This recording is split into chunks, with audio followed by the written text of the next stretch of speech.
Ok, très bien.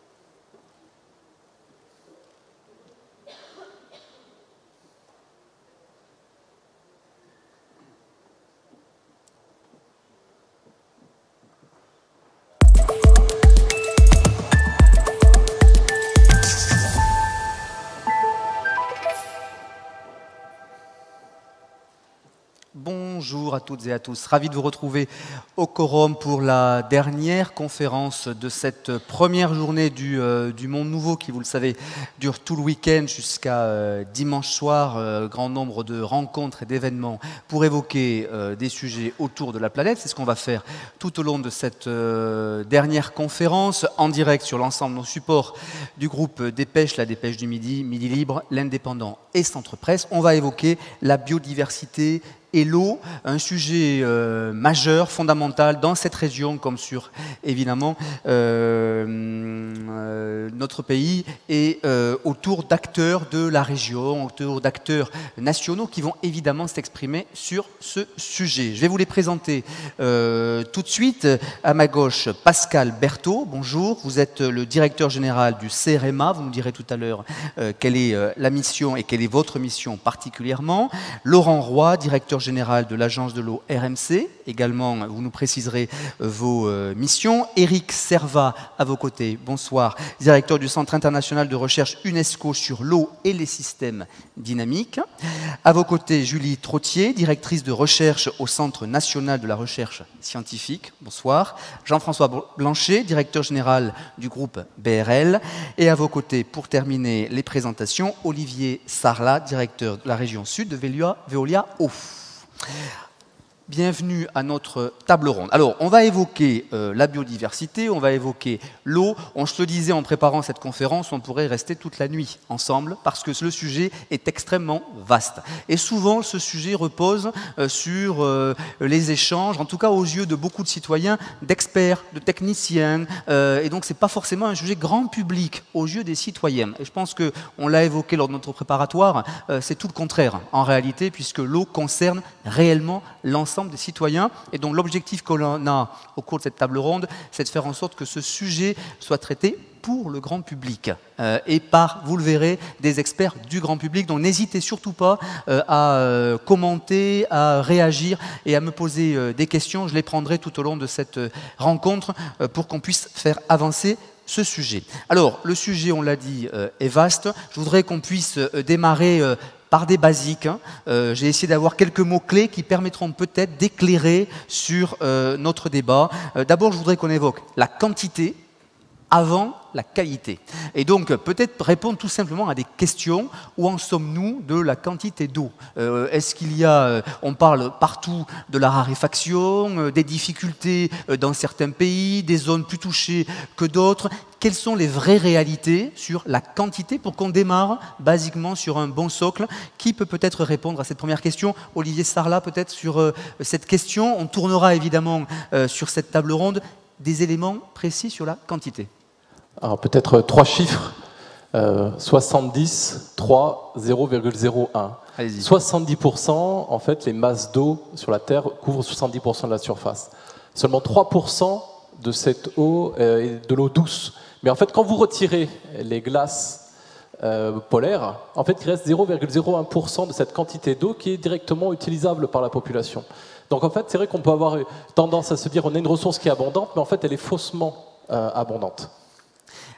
On dit ressources abondantes, faussement abondantes. On a souvent opposé nord, sud, des pays qui étaient plus concernés par l'abondance, d'autres les témoins. Quelles sont les réalités? Est-ce que vous avez des éléments à nous donner?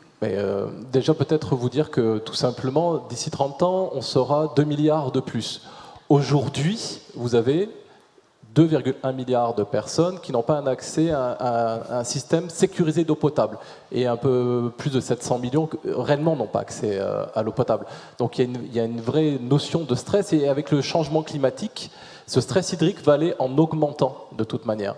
On va avoir une explosion des demandes en eau, et c'est une réalité que l'on a dès aujourd'hui, mais qui va s'accentuer. Vous avez certaines capitales dans le monde qui, d'ores et déjà, on pense au Cap, on peut penser à Mexico, qui régulièrement ont des problématiques chroniques de manque d'eau. On reviendra évidemment sur les effets du climat sur les ressources en eau. Laurent Roy, peut-être des éléments complémentaires, là encore, dans un premier tour de table? Oui, ce qu'on peut dire, c'est pas tellement que l'eau est plus rare, parce que si on prend le point de vue de Sirius, la molécule H2O, la molécule d'eau, elle n'est pas plus rare. Hein. Dans la planète, elle est constante, c'est une constante. Par contre, c'est bien sa disponibilité qui pose problème. Et sa disponibilité pose problème pour deux raisons. D'une part, comme ça vient d'être dit, parce que les besoins sont de plus en plus importants. La population planétaire augmente. Le réchauffement climatique accroît les besoins. Le réchauffement climatique accroît les besoins ici, en France, dans le bassin Rhône-Méditerranée, à Montpellier. Hein. Quand il fait plus chaud l'été, toutes choses égales par ailleurs, la tension sur l'eau est plus forte parce que ça s'évapore plus. Comme il fait plus chaud, l'eau s'évapore plus, les plantes évapotranspirent plus, donc il y a une pression plus forte sur la ressource en eau. En plus, il ne pleut pas pareil non plus. Donc, comme il ne pleut pas pareil, parce que la pluie a tendance à se concentrer, c'est ce que nous disent les modèles actuellement, en tout cas à nos latitudes, à se concentrer sur des épisodes pluvieux, le cas échéant catastrophiques, comme on les connaît bien hélas dans ces régions, et à l'inverse avec des périodes sèches plus longues, plus intenses, donc où il ne pleut pas, ça veut dire que les périodes sans eau augmentent. Donc ce n'est pas tellement qu'il y a moins d'eau, il serait inexact de parler de rareté de l'eau, mais la pression sur l'eau est plus importante, les besoins d'eau sont plus importants avec le changement climatique, et la disponibilité de l'eau pose problème avec le changement de régime de précipitation. Cette disponibilité, il n'est peut-être pas faux de dire que nous, citoyens français, on n'a pas forcément l'impression de la vie de la même manière que dans d'autres pays. Mais ça c'est clair, la France est évidemment beaucoup moins aride que toute une série de pays sur la planète, au sud de la Méditerranée, dans le Moyen-Orient, etc. Mais justement, on peut avoir une impression de fausse abondance, comme s'il n'y avait pas de problème du tout. Ce qui n'est pas le cas. On parlait donc je dirige l'agence de l'eau Rhône-Méditerranée-Corse. Tous les 6 ans, on fait un SDAGE, un schéma directeur d'aménagement et de gestion des eaux, qui dit ce qu'il faut faire, les grandes lignes de la politique de l'eau qu'il faut conduire dans le bassin pour les 6 ans à venir, pour faire simple. Et ce que nous a dit le dernier SDAGE, c'est que dans 40% des bassins versants des rivières de ce bassin, on était déjà en tension, en déficit. C'est-à-dire que la ressource en eau ne pouvait pas satisfaire tous les usages dans le respect des bons fonctionnements des milieux aquatiques. C'est-à-dire en laissant suffisamment d'eau dans les rivières pour qu'elles fonctionnent. Ça, c'était la photo. Et le changement climatique va donc accroître cette tendance avec donc, une demande plus forte et des pluviométries plus irrégulières. Donc oui, on n'est pas aussi aride que d'autres, mais cette réalité ne doit pas nous conduire à penser qu'il n'y a pas de problème. Il est indispensable ici aussi de définir des règles et des pratiques pour mieux partager l'eau de la manière la plus équilibrée possible entre les différents usages et en commençant par éviter les gaspillages, donc en faisant des économies d'eau tous azimuts. On y reviendra, évidemment, c'est un sujet, vous l'imaginez. Pascal Berthaud, peut-être un point de vue sur cette question de la quantité et des éléments complémentaires, peut-être pour tous ceux qui nous écoutent.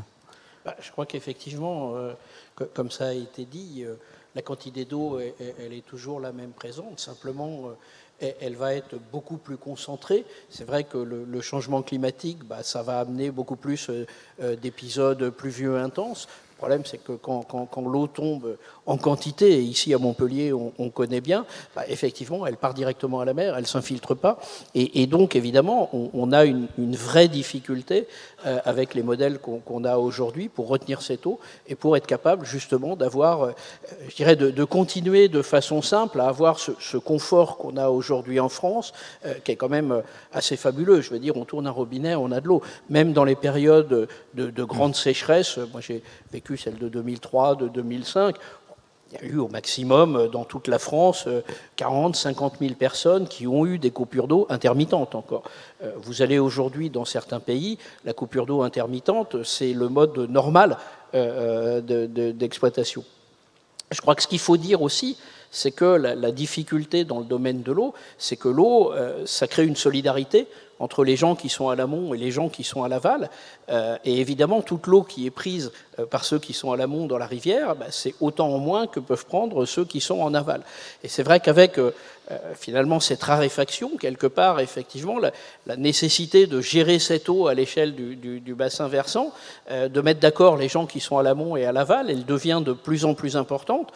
Alors c'est vrai qu'en France, on n'est pas habitué à des conflits de l'eau, mais au plan mondial, c'était déjà le cas il y a 20 ans, ça l'est aujourd'hui de plus en plus. On a des conflits entre pays qui commencent à naître, et des conflits assez sévères, justement sur ces questions d'utilisation de l'eau, parce que vous imaginez bien que si le pays qui est à l'amont a pris toute l'eau et que vous en avez plus à l'aval, c'est un tout petit peu embêtant pour développer le pays.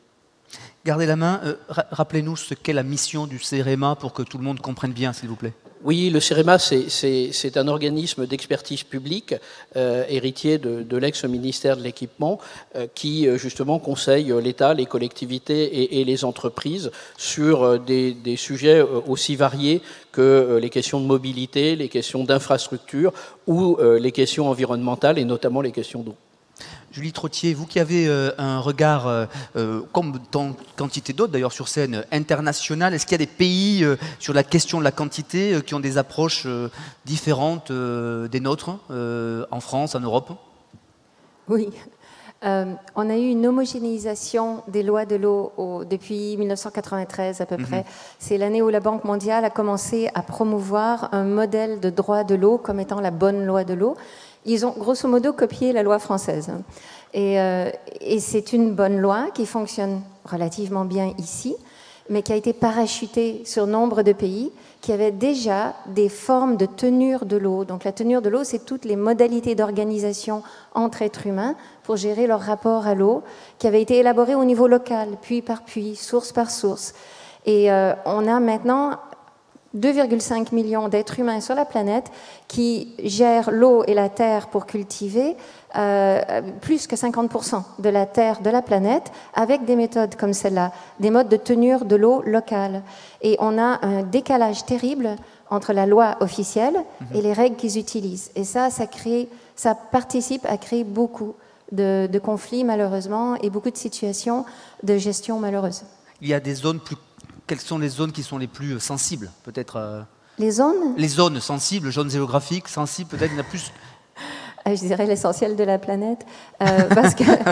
C'est pas rassurant, oui. Partout dans la planète, ce qu'on voit à l'échelle globale, c'est que 70% de l'eau qui est utilisée est consacrée à l'irrigation. Et l'irrigation va consommer une proportion de l'eau qu'elle utilise beaucoup plus élevée que l'eau domestique, par exemple. Quand vous lavez les mains au robinet, l'eau passe sur vos mains, mais elle reste dans le système.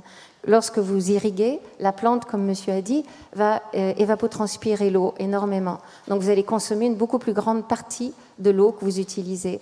Alors 80 à 90% de l'eau dans le monde est consommée par l'irrigation. Alors, où est-ce qu'on va vraiment avoir besoin d'irriguer? Évidemment, on pense immédiatement aux zones arides et semi-arides. Mais en fait, on irrigue partout dans le monde pour contrôler le calendrier de production et pour calibrer les produits. Et donc, on va irriguer même à l'île du Prince-Édouard, par exemple, c'est l'endroit où on produit le plus de pommes de terre au monde. Il pleut plus sur l'île du Prince-Édouard qu'en Belgique. On pourrait produire la même quantité de pommes de terre en pluvial, mais on va irriguer pour coller au calendrier des usines de potato chips qu'on va approvisionner et pour leur calibrer des pommes de terre qui vont avoir la taille voulue par ces usines. Donc, en fait, partout dans le monde, on va avoir cette énorme pression de l'irrigation, même là où la pluie est abondante. Éric Servat et Jean-François Blanchet. Éric Servat, directeur du Centre international de recherche UNESCO sur l'eau et les systèmes dynamiques. La question de la quantité, d'abord, qu'on peut se poser. Et vous avez là aussi, vous, un regard global. Oui, on a un regard global, ne serait-ce que parce qu'effectivement, on est un centre UNESCO, et donc on s'intéresse à l'ensemble de la planète.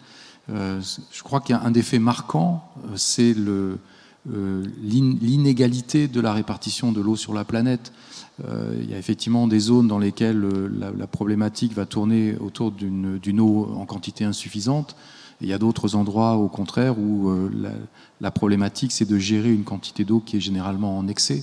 Donc ça pose de vrais problèmes, ça pose de vrais problèmes d'organisation, ça pose de vrais problèmes effectivement d'amont en aval, comme ça a été dit tout à l'heure, dans certains cas. Et vous parliez des tensions qui peuvent exister, on voit ce qui se passe aujourd'hui sur le fleuve du Nil, à la frontière de l'Éthiopie. Donc cette inégalité est quelque chose qui rend les problématiques de quantité différentes d'un endroit à l'autre. Et puis il y a aussi une tendance de fond qui est importante, c'est l'urbanisation de nos sociétés. Et l'urbanisation de nos sociétés, elle conduit finalement à des concentrations démographiques dans des endroits qui, parfois, ne sont pas du tout adaptés à l'accueil de populations aussi importantes. Et malheureusement, aujourd'hui, dans le monde dans lequel nous vivons, ces concentrations se font parfois pour de très mauvaises raisons. Des problèmes de désertification liés en particulier au changement climatique, mais aussi des problèmes de sécurité des populations, ce qui génère notamment des migrations à l'intérieur même des pays et qui vont concentrer des populations dans des zones pour lesquelles les infrastructures sont inexistantes, ce qui pose des problèmes d'approvisionnement en quantité, mais aussi, on y reviendra plus tard, sur des problèmes de qualité de la ressource. En tout cas, à vous entendre, est-ce qu'il y a une prise de conscience globale de ce que vous décrivez là par les pouvoirs publics? Je dirais que les pessimistes diront non et les optimistes diront oui, mais je crois que c'est quand même la problématique de l'eau, il me semble, enfin moi je le ressens comme ça, alors peut-être parce que moi je suis un optimiste, je pense que cette problématique, les gens en sont de plus en plus conscients, à des niveaux différents. Sans doute que la prise de conscience n'est pas la même partout, les gens ne sont pas confrontés au même type de difficultés, les gens n'ont pas les mêmes soucis, les mêmes problématiques, les mêmes objectifs. Ma voisine de gauche évoquait tout à l'heure ces problématiques de suivi de calendriers qui sont imposés à d'autres endroits de la planète et qui ont des répercussions sur des endroits tout à fait différents. Mais malgré tout, je crois qu'effectivement, cette problématique-là, elle s'impose. L'eau, c'est le quotidien des gens. Et forcément, quand vous avez des modifications, ces modifications, elles sont ressenties. Même si, dans une région comme la nôtre, dans un pays comme le nôtre, on bénéficie d'un confort exceptionnel qui est celui d'avoir de l'eau en tournant un robinet, les gens voient bien que les choses changent. Les précipitations ne sont pas les mêmes. On s'est mis à irriguer les vignes. Donc il y a des choses qui changent et qui viennent toucher les gens dans leur activité, dans leur quotidien. Jean-François Blanchet, profitez-en pour nous dire ce qu'est le groupe BRL, quelle est votre mission pour le grand public.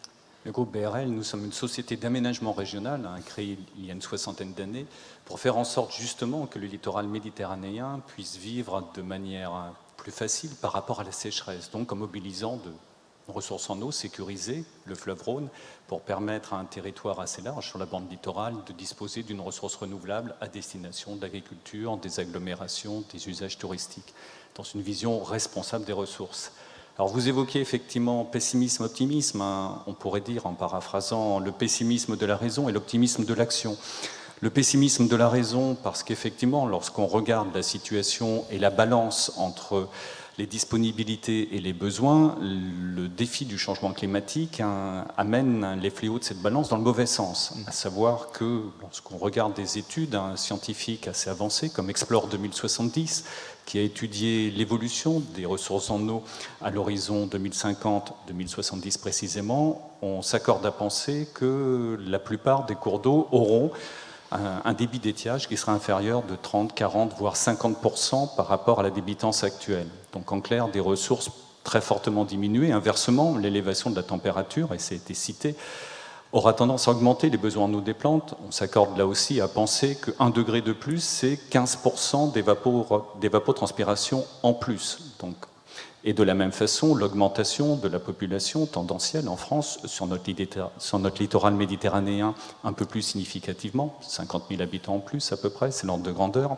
va avoir tendance à augmenter les besoins. Donc moins de ressources, plus de besoins, on se dit ça va être compliqué. Ça, c'est le côté pessimiste. Le côté optimiste, c'est qu'on a beaucoup progressé, me semble-t-il, sur les politiques publiques en matière d'eau. La prise de conscience est aujourd'hui générale. Les rapports du GIEC sont médiatisés. Le groupe Midi Libre y contribue. Donc la prise de conscience est là. Le problème, c'est bien d'avoir une prise de conscience, mais s'il n'y a pas possibilité d'agir, c'est une conscience malheureuse, comme aurait dit Hegel. Donc il faut se mobiliser, organiser, structurer l'action. Et là, on voit des collectivités publiques, alors au niveau de l'État, sur le champ législatif réglementaire, mais également des collectivités territoriales, comme les régions, la région Occitanie ici, qui intègrent l'équation du changement climatique et la préservation des ressources en eau dans leurs schémas régionaux d'aménagement durable et d'équilibre des territoires.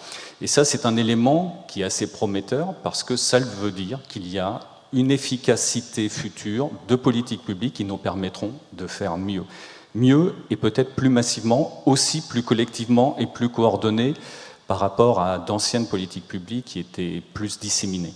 Comment l'avez-vous intégré, vous, de manière, je dirais, illustrée, concrète, pour qu'on comprenne bien? Alors nous, de manière illustrée et concrète, nous avons développé, alors tout d'abord, une politique d'adaptation en définissant de nouveaux ouvrages qui vont permettre de répondre aux besoins en eau, justement, liés à l'augmentation de la température. On parlait d'irrigation de la vigne. Effectivement, aujourd'hui, avec la raréfaction des précipitations d'été, il est nécessaire, sur certains cépages, qu'un apport d'eau mesuré entre 500 m3 à 1000 m3 à l'hectare puisse être apporté. Donc des infrastructures, avec un programme qui s'appelle Aquadomicile, a été mis en œuvre, mais avec le prélèvement sur une ressource qui est globalement sécurisée, le Rhône. Pour donner un chiffre, le Rhône amène à la mer un peu plus de 50 milliards de mètres cubes d'eau chaque année. Nous en prélevons 150 millions, c'est-à-dire moins de 0,5%. Donc même avec le défi du changement climatique, la ressource Rhône restera abondante. Pour autant, il faut néanmoins avoir un usage responsable, et c'est là où, au-delà du volet adaptation avec des infrastructures, il faut aussi une mobilisation responsable de chacun des acteurs et une capacité à consommer de manière plus raisonnée, plus raisonnable. Et nous avons aujourd'hui, l'INRAE entre autres, y participe, l'Institut français de la vigne et du vin aussi pour ce qui concerne la vigne, le développement d'itinéraires d'irrigation beaucoup plus optimisés que par le passé. Et je crois que ça aussi, c'est une source d'espoir, puisqu'en une trentaine d'années, les quantités unitaires d'eau consommées, avec des approches plus précises de l'irrigation, ont permis d'économiser 15, 20 à 30% selon les cas des consommations d'eau. C'était évoqué aussi un petit peu plus tôt, il faut être très attentif à ne pas opposer les usages. Aujourd'hui, on n'est pas dans des schémas où les uns auraient un usage merveilleux et les autres seraient diabolisés. Ou alors, si on diabolise l'agriculture, arrêtons de consommer ce qui vient de l'agriculture. Poussons le raisonnement jusqu'à son terme. Et puis soyons responsables aussi. On ne va pas dire il ne faut pas irriguer sous nos tropiques et puis on va importer l'agriculture qui est produite ailleurs et qui est faite avec une eau là où quelquefois elle est même beaucoup plus rare. Donc je crois qu'il faut avoir au fond une approche qui soit territoriale. En clair, se poser la question sur un territoire si on a l'eau de nos ambitions. Donc il faut conduire des démarches prospectives. Comment le territoire en 2050 sera-t-il en mesure de concilier une agriculture, si possible de proximité, parce que là on parle de l'eau, c'est bien, mais la mère des batailles, c'est l'atténuation. C'est comment faire en sorte de consommer moins d'énergie, moins d'émissions de carbone, parce que même si on s'adapte très bien, si la température augmente, ça va être très, très difficile de vivre. Dans le prolongement, alors Olivier Sarlat, et puis je vous laisse la parole, Pascal Berthaud et Laurent Roy. De votre côté, Veolia, comment vous l'illustrez concrètement, cette stratégie Alors, je pense qu'il y a plusieurs axes par rapport à ce qu'on peut proposer aux collectivités. Déjà, il y a la sensibilisation. Il y a la sensibilisation du grand public, la sensibilisation de nos collaborateurs. Par exemple, là, on va lancer une application au jeu pour pouvoir permettre justement au grand public et à nos collaborateurs de développer leur culture sur la transition écologique et sur les enjeux du changement climatique. Une application avec 52 thèmes sur l'eau, les déchets, des thèmes transverses autour de l'agriculture urbaine, par exemple. On vient d'en parler. La volonté de tout ça, c'est de faire en sorte de passer d'une logique de consommation des ressources à une logique d'usage et de valorisation dans le cadre d'une économie circulaire. Je rebondis sur ce que disait Jean-François à l'instant. C'est-à-dire qu'il va falloir pouvoir s'adapter aux enjeux du changement climatique. Il va falloir aussi promouvoir des actions qui nous permettent d'atténuer les effets du changement climatique, puis aussi bien sûr préserver la biodiversité. Et dans le cadre de la préservation, il y a bien sûr tout ce qu'on peut connaître en termes de préservation de la ressource sur la gestion des réseaux d'eau. Aujourd'hui, il y a des technologies qui existent, d'autres qu'on développe de manière, alors ça peut sembler anecdotique, mais par exemple, on va utiliser maintenant des chiens pour rechercher les fuites. Alors vous allez me dire à quoi ça sert, mais par exemple, on va les dresser à sentir le chlore et ils vont nous apporter une nouvelle vision du terrain. On utilise aussi les satellites maintenant pour trouver les fuites. Et la réutilisation des eaux usées traitées en termes de préservation de la ressource, que ce soit dans la viticulture, on en parlait, que ce soit peut-être demain dans le rechargement artificiel de nappes. Alors, que vient faire la réutilisation des eaux usées traitées dans le rechargement artificiel de nappes? Juste pour vous donner un exemple, à Windhoek en Namibie, on alimente en eau potable 400 000 personnes en eau potable produite à partir des eaux usées de la station d'épuration. Donc il y a, je pense, sûrement une acceptabilité sociale avant d'y arriver, mais de se dire que ces stations d'épuration qui donc traite de l'eau qui va partir peut-être dans la rivière, soutenir l'étiage, ou partir dans la mer. Et là, on se dit c'est dommage de ne pas réutiliser cette eau-là, lui donner une deuxième vie. On pourrait peut-être la rendre de qualité potable, recharger artificiellement les nappes souterraines pour que demain, sur des périodes de fort stress, on puisse avoir une eau en quantité et en qualité qui soit abondante et répondre aux besoins. On évoquera évidemment fortement la question de la qualité, mais Pascal Berthaud, peut-être dans le prolongement, vous vouliez intervenir. Oui, je voulais réagir parce que quand tu dis la mère des batailles, c'est l'atténuation, je ne peux pas m'empêcher de penser que, certes, l'atténuation est un sujet important, et je crois qu'en plus, sur ce sujet-là, depuis une dizaine d'années, on a bien réussi à convaincre l'ensemble des décideurs, quand on regarde ce qui s'est passé dans les différents sommets, etc., ou les différentes politiques, même au plan national, hein, sur les questions d'énergie, par exemple, ça n'arrête pas depuis 2 ou 3 ans. Simplement, nous, ce que nous pensons au CERAMA, c'est que c'est très important et il faut le faire, il n'y a pas photo, mais qu'à côté, il y a une autre bataille qui est tout aussi importante, j'allais dire presque plus importante, c'est celle de l'adaptation. Parce que même si on est très très bon sur le carbone, l'énergie, le machin, je suis au regret de vous dire que le climat dans 20 ans, dans 30 ans, il sera assez différent du climat d'il y a 20 ans, il y a 30 ans. Quand on parle, alors évidemment le symbole c'est la température, on dit alors est-ce que c'est plus 1,5 degré, plus 2, plus 2,5, le plus probable ça sera quand même entre plus 2 et plus 3, avec des conséquences qui auront lieu sur absolument toutes les activités humaines. Et ça, c'est pour nous au CEREMA le sujet majeur. D'ailleurs, on a clairement, dans notre structuration, ciblé toutes nos activités sur ces questions d'adaptation au changement climatique, parce que ça touche tout, y compris des sujets qu'on n'imagine pas bien. Sur le bâtiment, les sols sont plus secs, donc comme les sols sont plus secs, vous avez pendant l'été les bâtiments qui se fissurent, etc. Les routes. J'imagine pas que les routes vont être touchées par le changement climatique. Si, parce que pareil, les sols vont pas réagir pareil, etc. Et donc, ce qu'on pense, c'est que vraiment toutes les activités humaines vont devoir s'adapter, y compris l'agriculture. Le maïs, c'est une plante tropicale qui est faite pour être cultivée dans des zones humides. C'était déjà compliqué il y a 20 ans en France, ça le sera encore plus dans 20 ans. Donc voilà, je crois que ce sujet-là, il est absolument essentiel. Alors après, évidemment, vous avez beaucoup de gens, quand on entend dans les médias le côté catastrophiste, on va tous mourir. Donc nous, on ne pense pas du tout ça. On pense que l'être humain est tout à fait capable de s'adapter à cette évolution du changement climatique. Simplement, ça prend du temps. Et si on veut s'adapter à ce que sera le climat dans 20 ans, en fait, il faut commencer maintenant. Ce n'est pas un message neutre que vous délivrez, parce que c'est vrai qu'on entend beaucoup quand même un catastrophisme exacerbé. La réalité est évidemment délicate, difficile, mais vous apportez des nuances par l'adaptation. Je vais vous donner un exemple. J'étais directeur de l'eau au plan national il y a 20 ans. Je voyais régulièrement mes petits camarades directeurs de l'eau des autres pays. Il y a 20 ans, les Néerlandais, ils ont commencé à mettre en place une politique pour relever leurs digues. Faut dire que, évidemment, les 2/3 du pays sont sous le niveau de la mer. Donc l'élévation du niveau de la mer, pour eux, ça veut dire je peux perdre les 2/3 de mon pays. En fait, ils ont commencé il y a 20 ans. Et ils continuent, et effectivement, l'élévation du niveau de la mer pour les Pays-Bas, ça ne sera pas un problème, parce que chaque année, ils dépensent un peu d'argent, même beaucoup d'argent.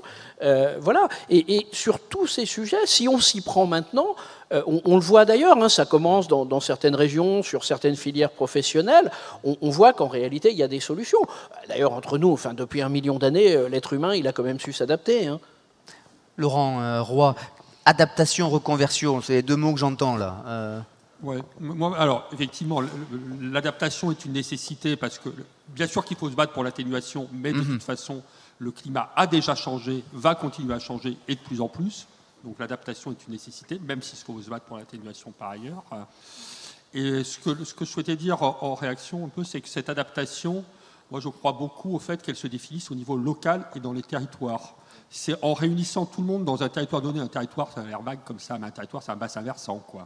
Sur un bassin versant du Lez, sur la nappe de l'Astien, dans le secteur de Béziers, sur le bassin versant de l'Aude.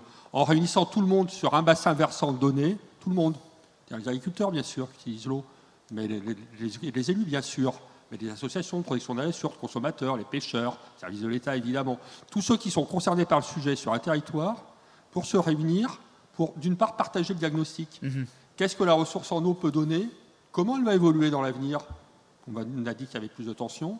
Quels sont les différents besoins? Comment ils vont évoluer dans l'avenir avec les changements climatiques? Ça passe ou ça passe pas? Dans pas mal de cas, ça passe pas. Et donc, qu'est-ce qu'on fait pour que ça passe? Et qu'est-ce qu'on fait pour que ça passe? On cherche toutes les solutions, tous azimuts. Donc, les économies d'eau, bien sûr, lutter contre les gaspillages, développer des modes d'irrigation plus économes en eau, réfléchir aussi aux modes de culture. Je pense que ce n'est pas un sujet tabou dans certains secteurs. Lutter aussi contre les fuites dans les réseaux d'eau potable, inciter chacun à économiser l'eau, parce qu'il n'y a pas que les agriculteurs qui peuvent gaspiller.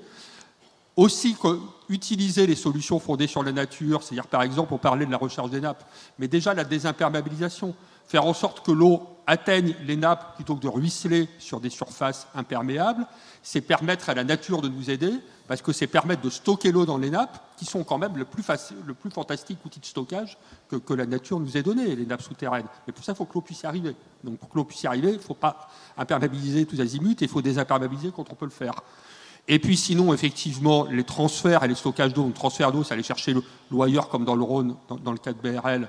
Et stockage d'eau, c'est la question des revenus. Ce n'est pas un tabou, ça fait partie du panel de solutions, mais bien dans un panel global. Pourquoi dans un panel global? Et j'arrête là.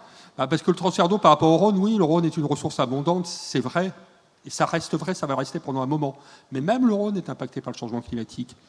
Le Rhône, actuellement, je parle en étiage, l'été. Pourquoi les étiages du Rhône sont abondants? Parce qu'ils sont alimentés par la fonte des neiges et la fonte des glaciers. Alors, la fonte des neiges, il neige de moins en moins l'hiver.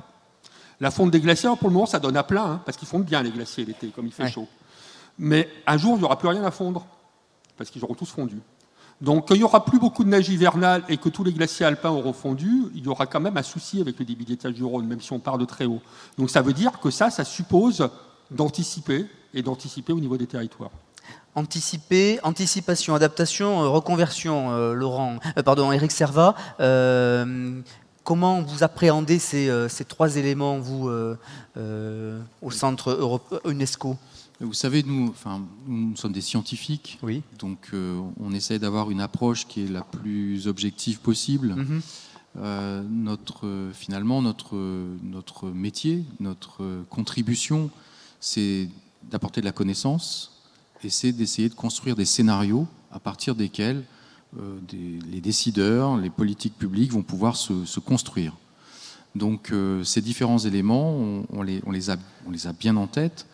Et l'idée, c'est aussi finalement de pouvoir construire des scénarios à partir de ce que vous évoquiez, c'est-à-dire la capacité à mettre autour de la table l'ensemble des acteurs. Parce que moi, je suis hydrologue de formation, je suis plutôt un physicien à la base.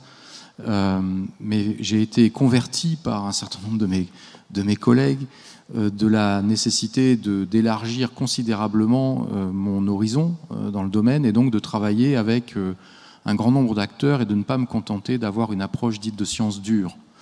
Et je crois qu'effectivement c'est très enrichissant, et c'est exactement ce qu'on a essayé de mettre en avant lorsqu'on a créé ce centre reconnu par l'UNESCO. C'est la et l'interdisciplinarité. Et donc avoir une capacité, une intelligence collective qui permette d'aborder les problèmes, et d'aborder les problèmes sous tous les angles et sans tabou. Et donc, vous évoquiez notamment la question des retenues. Les retenues, c'est aujourd'hui un mot qui est parfois tabou dans certaines régions ou autour de certains projets. Et je crois que pourtant, il faut avoir la sagesse de ne pas l'exclure du débat de manière automatique. Et il faut être capable de mettre autour de la table donc tous les acteurs. Et juste une toute petite anecdote.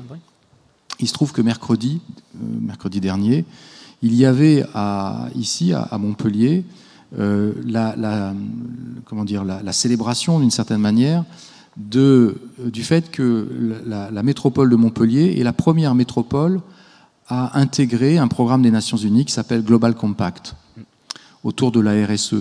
Donc jusqu'à présent, c'était essentiellement des entreprises qui intégraient ce programme-là. Et la métropole a décidé de l'intégrer. Et donc ça m'a donné l'occasion, puisqu'ils avaient eu la gentillesse de m'inviter, de rencontrer un grand nombre de chefs d'entreprise et d'insister sur, effectivement, la responsabilité des entreprises. Et c'est un acteur qu'il faut absolument intégrer dans nos réflexions. l'impact, vous évoquiez tout à l'heure le fait que l'agriculture utilise 70% de la ressource en eau, le secteur industriel en utilise à peu près 20%. Donc on ne peut pas travailler la question de l'eau sans à un moment donné avoir aussi les entreprises autour de la table. Donc il faut tout le monde, les scientifiques, les associations, les syndicats de bassin, les entreprises, les politiques, les collectivités territoriales. Il faut être capable, tous ensemble, d'avoir cette sagesse et cette intelligence collective. Jean-François Blanchet, puis Julie Trottier, peut-être sur la présence des entreprises. Sur la présence des entreprises, le Global Compact, notre filiale ingénierie a adhéré au Global Compact. Nous avons développé également des référentiels ISO 14001 sur nos activités, le management environnemental. Donc je crois qu'aujourd'hui, ce n'est plus un débat. En clair, hein, si je le prenais en sens inverse, si vous voulez être attractif pour recruter et que vous n'êtes pas une entreprise qui est sociétalement engagée et responsable, je vous souhaite beaucoup de courage pour recruter des talents. Je dirais, c'est aujourd'hui difficile et heureusement. Donc je crois qu'on est aussi challengé par les nouvelles générations, toutes les générations, mais les plus seniors que nous sommes, on a tous quelque chose de Greta Thunberg en nous, si j'ose dire. Simplement, on ne l'exprime pas de la même façon. Oui, on a cette préoccupation, on a cette éco-anxiété, parce qu'on se dit, demain, ça va être compliqué. Pourquoi je dis que la mère des batailles, c'est l'atténuation? Parce qu'en fonction de l'élévation de la température, on sait très bien que vivre sur des milieux saturés en eau sur le littoral, l'élévation de 3 à 4 degrés fera qu'on ne pourra plus vivre sur ces territoires-là. Et là, on parle de déplacement massif de population, on parle de réinvestissement d'habitat massif, dans un contexte où l'argent public est comme l'argent est relativement concentré, pas nécessairement répartis de manière égalitaire entre la puissance privée et la puissance publique. Ça sera compliqué de refaire des infrastructures, je parle au niveau mondial, pas au niveau national. Donc oui, tout est dans tout et réciproquement. Ono ab ono. En clair, lorsqu'on bâtit par exemple des infrastructures d'adaptation, nous avons à cœur de réfléchir sur les ressources que nous utilisons, parce que le sable lui-même va être rare dans les dizaines d'années à venir. Nous devons réfléchir sur l'analyse du cycle de vie complètement. Nous ne construisons plus des investissements de la même façon que nous le faisions il y a 50 ans en arrière. 50 ans en arrière, c'était une approche, si je puis dire, de camp d'abondance, effectivement. Il y avait une foi en la technologie, on était dans l'esprit d'Ernst Bloch. Voilà, le progrès pouvait être infini. Hélas, on se rend compte que le progrès a ses limites. On sait ce qu'on fait, mais on ne sait pas ce qui se passe avec ce qu'on fait. Il y a des conséquences induites, il y a des boucles de rétroaction. Donc ça appelle à un geste responsable. Et ça nous renvoie, nous, entreprises, non seulement à alimenter, répondre à des besoins, j'irais fournir des biens et des services, mais à se poser la question de comment ces biens et services sont utilisés. Qu'est-ce qui se passe à la fin de la vie de ces biens et services? Pris dans notre métier, créer des infrastructures, c'est bien, mais que se passe-t-il, par exemple, demain, pour alimenter la vigne? Nous créons des réseaux, et si la vigne ne venait plus à être une culture dominante sur le territoire, pour des raisons sanitaires, pour des raisons réglementaires. Après tout, l'alcool peut être dangereux pour la santé, paraît-il, etc. Est-ce que ces réseaux auront demain un usage alors que leur espérance de vie, c'est 50 à 100 ans? Et oui, nous nous posons la question, en fonction des sols sur lesquels ils sont, pour savoir quelle autre culture pourrait être développée pour répondre à des enjeux, par exemple alimentaires pour les populations, si en 2050, 2070, il s'agit de produire sur des circuits courts de l'alimentation. Donc, ce sur quoi nous sommes challengés, c'est d'avoir une vision à 360 degrés, plus globale et en même temps, Eric Serval l'a dit, plus collective. Nous, ce qui nous donne de l'espérance en tant qu'entreprise et en tant qu'opérateur de politique publique, c'est qu'il y a des agoras comme aujourd'hui. Pour en débattre, on a aussi un pôle de compétitivité avec France Water Team, on a des rencontres avec les différents opérateurs, avec le CEREMA, on a du dialogue dans le Parlement de l'eau qu'est le comité de bassin. Donc je crois que ces éléments-là, sont des éléments positifs par rapport à un climat adverse. Voilà, simplement, il faut qu'on capitalise, il faut qu'on acquiert davantage de connaissances pour être sur les épaules d'un géant, comme disait Einstein, c'est-à-dire bien capitaliser toutes les connaissances acquises. Julie Trottier, on voit bien qu'il y a beaucoup de sujets dans les préoccupations que nous avons. Quelles sont les vraies urgences sur lesquelles les pouvoirs publics doivent se pencher? Pourquoi c'est toujours moi qui ai les questions difficiles? Parce que j'ai l'impression que vous avez la réponse. Ce que j'entends chez mes voisins, c'est des considérations d'efficience de l'utilisation de l'eau, des considérations de choix technologiques appropriés et des considérations de choix collectifs, d'entente collective concernant cette efficience et ces choix technologiques. Je crois qu'ils ont raison, ils ont les bonnes priorités. Là où j'anticipe un énorme problème, c'est qu'une notion d'efficience est nécessairement enracinée dans les choix de société. D'ailleurs, vous mentionniez peut-être que l'alcool nuit à la santé, peut-être qu'on ne devrait plus avoir de vigne, n'est-ce pas? Choix de société. Et ce qu'on voit, c'est quand je reviens à ce que je vous disais plus tôt, c'est qu'on a 2,5 milliards d'êtres humains qui utilisent des modes de tenure de l'eau qui n'ont rien à voir avec la manière de gérer l'eau que nous avons en France. Lorsque monsieur parlait d'une concertation à l'intérieur d'un bassin, en France, déjà, c'est pas facile. Ça prend énormément de travail. Et pourtant, nous avons une population qui se rallie assez bien aux mêmes définitions d'efficience de l'utilisation de l'eau. Si on part dans d'autres pays où on a ces modes de tenure locale de l'eau qui utilisent des notions d'efficience complètement différentes, là, on va vers un choc des civilisations. Parce qu'on a des investisseurs, souvent étrangers, mais souvent aussi nationaux, qui veulent produire des denrées alimentaires de haute valeur ajoutée pour l'exportation. Et qui disent, je pratique la gestion la plus efficiente de l'eau, d'une part parce que je génère une grande valeur ajoutée, d'autre part parce que j'utilise du goutte à goutte, par exemple. Et ils font face à des populations locales qui gèrent leur eau complètement différemment, où la fuite dans le réseau, c'est souvent la source de sécurité alimentaire locale. Je vous donne simplement un exemple parmi un millier. Au Moyen-Orient, on a une plante, la mauve, on la trouve aussi en France, qui est extrêmement nourrissante. Et si vous ne savez pas nourrir vos enfants, vous allez chez l'agriculteur le plus proche et vous demandez la permission de cueillir la mauve. Vous pourrez la cuisiner et elle est extrêmement nourrissante. C'est la sécurité alimentaire. En arabe, on l'appelle la khobez. Ça veut dire le pain, le khobz, en arabe. Et tout agriculteur dans le monde musulman vous donnera la permission de la cueillir. Parce que c'est un principe fondamental du droit musulman, c'est Dieu qui l'a fait pousser, c'est une adventice. Ce n'est pas le résultat de votre travail.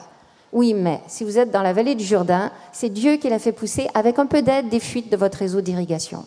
Donc si vous éliminez toutes les fuites de votre réseau parce que vous voulez l'efficience, vous allez créer une crise alimentaire à l'intérieur de votre village. Et je peux vous présenter des agriculteurs qui se rendent parfaitement compte que leur réseau est officiellement pas très efficient, mais qui préfèrent maintenir ces fuites de manière à garder la paix locale et limiter l'inégalité. Parce que si votre voisin est en train de mourir de faim, ça craint.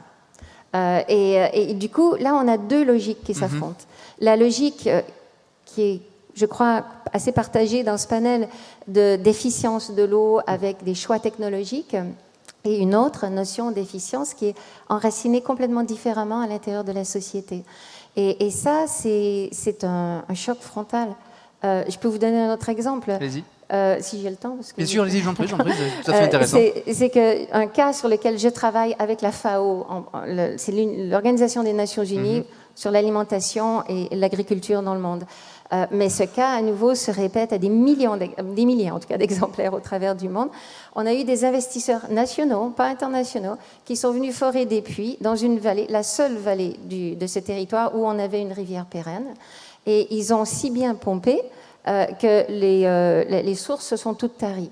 Les agriculteurs utilisaient ces sources, les petits paysans utilisaient ces sources pour cultiver avec des droits coutumiers qui avaient été mis par écrit sur leur titre de propriété de terre. Donc, ils ont des droits reconnus par écrit sur ces sources. Maintenant, ces sources sont entièrement taries parce que la quantité pompée par les puits est équivalente à ce qui coulait auparavant dans ces sources. Ces puits ont reçu un permis aussi de la part des autorités nationales. Donc, vous avez deux populations face à face et chacun a un droit légalement reconnu à la même eau.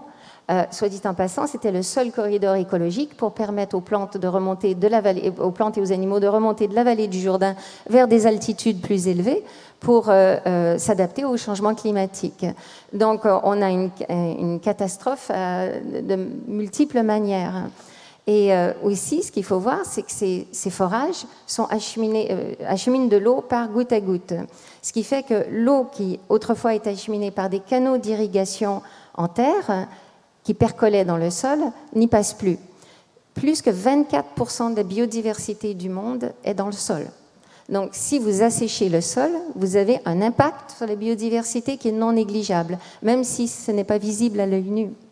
Et donc, on a un cas ici exemplaire, parce que chacun de ces acteurs, de ce groupe d'acteurs, considère qu'il utilise l'eau de la manière la plus efficiente qui soit, avec la meilleure technologie, et pour nourrir le monde. Seulement, les investisseurs, eux, nourrissent le monde à l'autre bout de la planète, tandis que les paysans locaux nourrissaient le monde au pied de leur porte. Et c'est là où je vois un choc des civilisations arriver. Eric, alors allez-y, Pascal Berthaud, peut-être en prolongeant cette thématique de l'urgence là, qui nous permettra d'aller vers d'autres sujets, avant d'ouvrir le sujet de la qualité, parce qu'il me paraît important, allez-y. Non, moi je suis frappé en vous entendant de voir à quel point effectivement ces questions d'eau en fait touchent absolument tous les secteurs de la vie humaine en réalité. Et bien sûr, même si c'est pas au même niveau, je peux pas m'empêcher de rapprocher ça des discussions qu'on a au plan national. Moi, j'ai eu la chance de porter la dernière loi sur l'eau. C'est quand même une loi qui a mis 8 ans. 8 ans de débat avant de se faire voter, 4 ans sous le gouvernement de Lionel Jospin, 4 ans sous Jacques Chirac.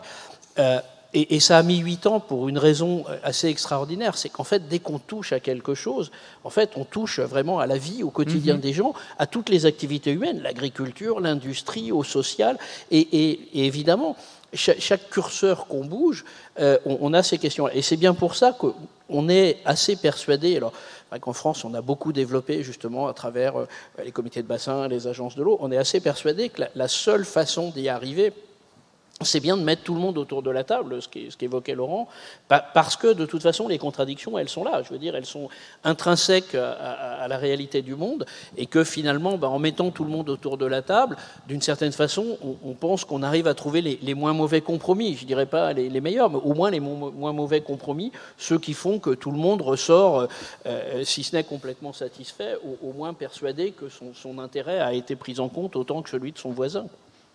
Laurent Roy, je vous en prie. Oui, parce que les conflits culturels qu'évoque Madame, on les a même en France. Mais c'est pour ça qu'il est intéressant de les traiter au niveau des territoires par un dialogue entre toutes les parties prenantes. C'est quelque chose qu'on nous dit régulièrement, ça. Vous allez optimiser les réseaux d'irrigation, par exemple, passer du gravitaire. Les gravitaires, c'est les canaux traditionnels qui peuvent avoir plusieurs décennies, voire plusieurs siècles dans le milieu méditerranéen. Donc un mode gravitaire qui gaspille beaucoup d'eau, entre guillemets, il faut beaucoup d'eau pour faire pousser les plantes, à un mode non gravitaire avec des tuyaux et du goutte à goutte qui est beaucoup plus efficient, mais en faisant ça, vous allez perdre en route toute une série d'usages qui étaient permises par les fuites du gravitaire. Je dis, tout ceci se regarde, et se regarde précisément. C'est-à-dire qu'il faut précisément, sur un territoire donné, voir de quoi on parle, quelles sont ces fuites, à quoi elles servent, et est-ce qu'on peut y arriver à moindre coût. Exemple de la nappe de l'Accro. La nappe de l'Accro, c'est pas si loin de ça, en gros, les Bouches-du-Rhône. Effectivement, il y a un mode d'irrigation traditionnel par submersion par des canaux. Donc, ils amènent beaucoup d'eau par des canaux traditionnels. Ils inondent par des vannages maniés à la main pour faire pousser du foin de cros, qui est du foin labellisé AOP. Il n'est pas question d'arrêter de faire de la production de foin de cros labellisé AOP. Mais peut-être bien qu'on a des moyens d'amener moins d'eau pour avoir le même résultat. Et ça se travaille localement, territorialement pour trouver les résultats. Dernier exemple, là aussi j'arrêterai, parce que l'agence de l'eau, on est aussi actif, on est essentiellement actif sur le bassin versant français de la Méditerranée, mais on a des actions de coopération à l'international. J'étais en mission il y a 2 ans, juste avant le Covid, à Madagascar. On a une action à long cours, travail sur Madagascar. On a constaté exactement ce que disait Madame, mais on a essayé de mettre en place une action justement par bassin versant. On est allé voir sur un bassin versant. Il y avait la Jirama. La Jirama, c'est l'acteur local qui amène l'eau potable, enfin qui essaye d'amener l'eau potable. Et la Jirama était furieuse contre les cultivateurs locaux qui faisaient des petits trous dans ces canaux. Bah oui, c'est normal. Ils faisaient des petits trous dans ces canaux pour cultiver leurs terrasses. C'est pas scandaleux en soi. Ils ont besoin quand même de faire l'agriculture alimentaire. Et donc la démarche de bassin versant qu'on a mis en place avec des animateurs locaux, des structures locales, ça a été d'essayer de réconcilier la Jirama et les cultivateurs locaux. C'est-à-dire de faire la place à tous les usages et à tous les usages culturels autour d'une réalité physique et culturelle qui est l'eau sur le bassin versant. Éric Servat, et puis je passe à notre thème. Vous voulez peut-être réagir sur cette thématique évoquée par Julie Trottier ? Écoutez, la dimension culturelle, de toute façon, autour de l'eau, c'est quelque chose qui est essentiel. Et effectivement, on n'a pas la même approche, parce qu'on n'a pas les mêmes besoins, parce qu'on n'a pas non plus les mêmes technologies à notre disposition, parfois, et que du coup, dans certains cas, ça a fait évoluer les approches autour de l'utilisation de l'eau. Mais c'est quelque chose qui est je dirais, consubstantiel à la question de l'eau. Et Et si je regarde les choses du point de vue du scientifique, je trouve que c'est précisément ce qui est intéressant, c'est qu'à travers l'eau, on est capable d'avoir, alors avec toutes les difficultés, tous les problèmes qu'on vient d'aborder, qu'on vient de lister, toutes les nécessités d'approches multiples, on travaille en permanence sur un sujet qui a construit nos sociétés et qui continue à les faire évoluer. Et qui continuera à les faire évoluer parce que, vous l'avez évoqué les uns et les autres, on a ces besoins d'atténuation, certes, mais d'adaptation, de toute façon. Donc cette question-là, elle est essentielle, et je dirais que, finalement, par rapport à d'autres domaines qui ont des approches parfois plus en silo, la question de l'eau et sa transversalité absolue, et son impact quotidien sur la vie des gens, ça rend les choses extrêmement agréables et intéressantes à étudier. Alors on a abordé beaucoup de sujets. Je voudrais, Olivier Sarlat, qu'on aborde notre sujet après la quantité, la qualité. Et du reste, c'est beaucoup des questions de nos internautes et lecteurs depuis le début de cette conférence. Qu'en est-il de la qualité? Alors là aussi, je suis un peu basique sur la question, comme je l'ai fait pour la quantité. Est-ce que la qualité des eaux s'améliore? Vous allez me dire oui, évidemment. Mais est-ce que c'est une réalité? Est-ce qu'il y a des études? Parce que ça, c'est un vrai problème quand même pour nombre de pays. Alors, je vais prendre... C'est vrai qu'en France, on a la chance d'avoir une réglementation, on a la chance d'avoir des agences régionales de santé, on a la chance d'avoir des structures qui produisent une eau de qualité. C'est un des aliments les plus surveillés avant qu'elle soit consommée. Donc là, au niveau de la qualité de l'eau potable, je suis pas inquiet. On a tout ce qu'il faut en France par rapport à ça. Sur les eaux usées qui sont rejetées dans le milieu naturel, là aussi, il y a une réglementation qui est beaucoup plus locale en fonction de la qualité du milieu récepteur. Vous allez devoir traiter certains types de paramètres.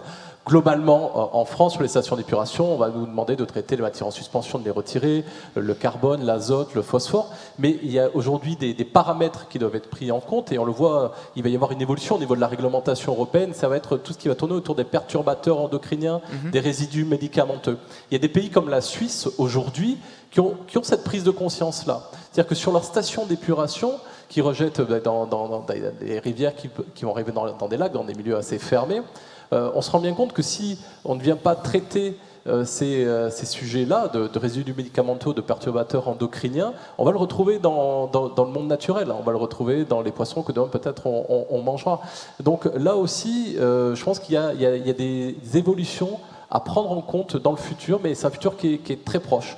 Il faut arriver à traiter ces paramètres-là, parce qu'ils ont un impact direct sur l'écosystème, ils ont un impact direct sur la biodiversité, et donc ils ont un impact direct sur l'homme. Jean-François Blanchet, quand on évoque la question de l'eau, est-ce que l'un des défis, c'est la qualité plus que jamais? La qualité est essentielle, d'abord parce que la demande sociale est très forte dans cette direction-là.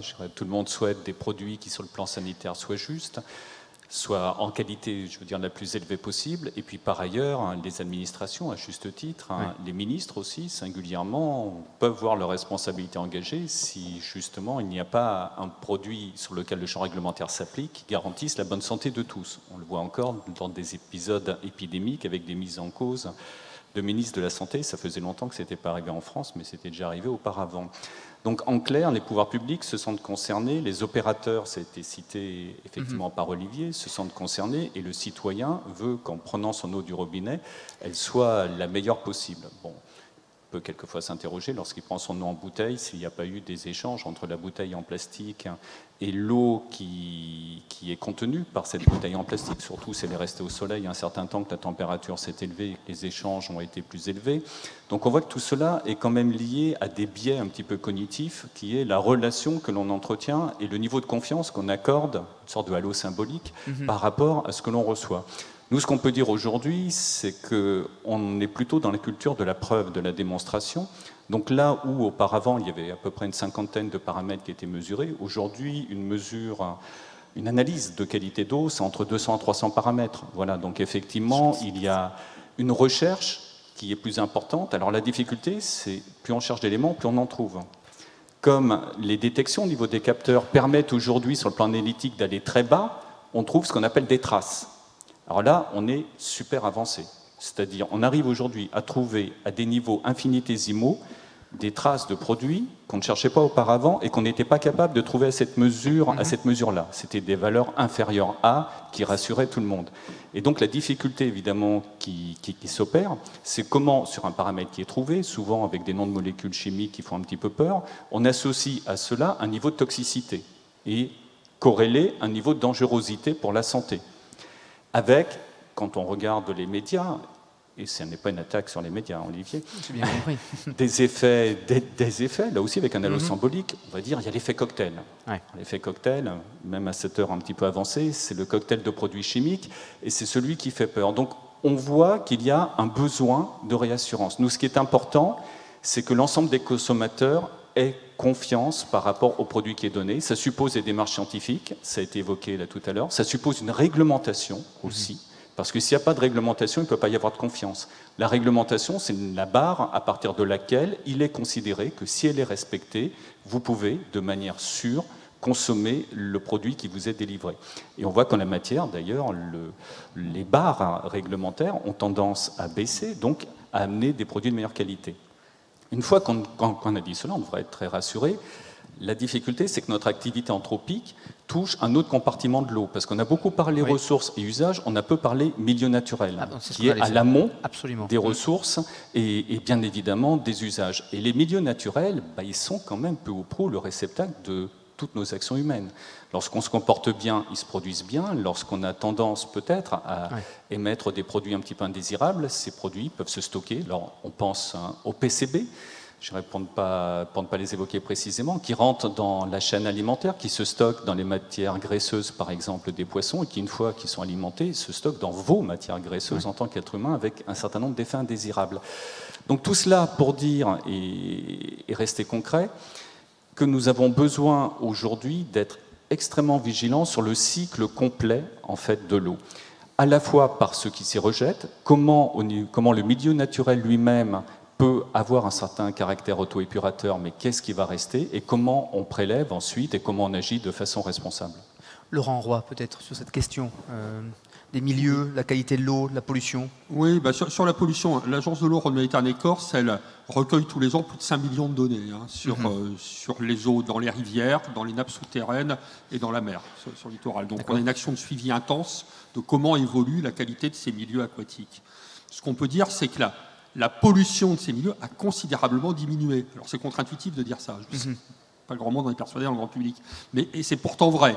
Pourquoi ? Parce que jusque dans les années 80-90, la source principale de pollution, c'était les grands rejets des agglomérations non traitées, ainsi que des grandes industries non traitées, qui partaient sans traitement, donc vers les rivières, vers la mer. Depuis, on a fait des réseaux d'assainissement, on a fait des stations d'épuration pour les villes, on a aussi traité la plupart des effluents industriels, et donc la pollution ponctuelle rejetée par les villes et par les industries a chuté. Mais quand je dis chuté, c'est chuté. Sur les principaux paramètres, l'ammoniac, les phosphates, la demande chimique en oxygène, etc. C'est un terme spécial, je n'entrerai pas dans les détails, mais ça a été divisé par un facteur entre 5 et 10. Donc il y en a beaucoup moins dans les rivières. Donc ça, c'est un vrai progrès sur la réduction de la pollution. Par contre, il reste des nouveaux défis. Et les nouveaux défis tournent beaucoup autour de toute la multitude de substances chimiques diverses et variées qui se retrouvent de manière beaucoup plus diffuse dans leurs sources. Premier exemple, les produits phytosanitaires et les pesticides. Il y en a plein, beaucoup de molécules. Et beaucoup de molécules qui ne passent pas par les stations d'épuration, qui sont épandues de manière diffuse sur les terres agricoles, puisque ça sert à l'agriculture. Et dont une partie non négligeable se retrouve dans les rivières ou dans les nappes, en tout cas dès lors qu'il s'agit d'herbicides. Les herbicides sont principale source de contamination des eaux souterraines actuellement par des substances chimiques. Mais tout le monde, parce qu'il n'y a pas que l'agriculture, les médicaments. Les médicaments, ça a été cité, médecine humaine, médecine vétérinaire, les produits de la vie quotidienne, les cosmétiques, les crèmes solaires, les détergents, dans lesquels il y a toute une série de substances qu'on va retrouver dans les milieux et qui seront effectivement pas forcément abattues par les stations d'épuration parce qu'elles n'ont pas été conçues pour ça. Et donc ça, c'est vraiment la principale source, le principal défi à relever maintenant en matière de qualité, c'est de réussir à traiter ce défi des substances chimiques. Et pour le traiter, priorité quand même au préventif, c'est-à-dire essayons de réduire le plus possible les usages, en tout cas les usages qui conduisent à des contaminations. Ça ne veut pas dire qu'il ne peut pas y avoir de curatif. Il était dit tout à l'heure qu'on peut développer des traitements pour mieux abattre les médicaments dans les stations d'épuration, et c'est vrai. Mais commençons aussi par une approche curative de réduction à la source de ce type de pollution, qui est maintenant le défi à relever en matière de pollution des milieux. Pascal Berthaud, Jean-François Blanchet évoquait, suggérait l'intervention de l'homme sur les milieux naturels et tous les effets négatifs. Oui, mais je crois que, justement, en complément de ce que pouvait dire Laurent Roy, derrière, il y a aussi des solutions, entre guillemets, curatives, qui sont fondées sur la nature. Ouais. C'est-à-dire que je crois que, effectivement, le sujet, d'abord, c'est d'émettre beaucoup moins de ces polluants, et Dieu sait s'il y a un tas de choses qu'on peut faire dans notre vie de tous les jours, qu'on peut organiser. Et puis deux, effectivement, si j'ose dire, jusqu'aujourd'hui, en matière d'eau, en gros, on a beaucoup fait de la chimie. Maintenant, il va falloir passer au vivant, faire de la biologie. Ça rappelle les cours au lycée. Et effectivement, on se rend compte de plus en plus que le vivant est capable, effectivement, d'avoir des actions de dépollution qui sont particulièrement importantes. Le vivant est capable, en ville, de faire abattre la température de 3 ou 4 degrés si vous arrivez à bien gérer les choses, etc. Et donc, je crois que tout l'enjeu des prochaines années, c'est d'arriver à faire ce passage, à fabriquer des solutions qui soient fondées sur, je dirais, ce qu'on a de plus précieux, c'est-à-dire la capacité de la nature à régénérer, à traiter, etc. On commence à avoir un certain nombre d'expérimentations sur le sujet qui fonctionnent assez bien, mais on voit bien que c'est ça qu'il va falloir développer, en complément, bien évidemment, de ce que tu as dit, Laurent, avec lequel on est tout à fait d'accord. C'est la première façon de dépolluer, c'est déjà de ne pas polluer, quoi. Julie, je vous en prie. Est-ce que je peux quand même ajouter, je suis tout à fait d'accord avec mes voisins qui disent que ça s'est amélioré ici, mais ce n'est malheureusement pas le cas dans le monde entier. Allez-y, précisez-le alors.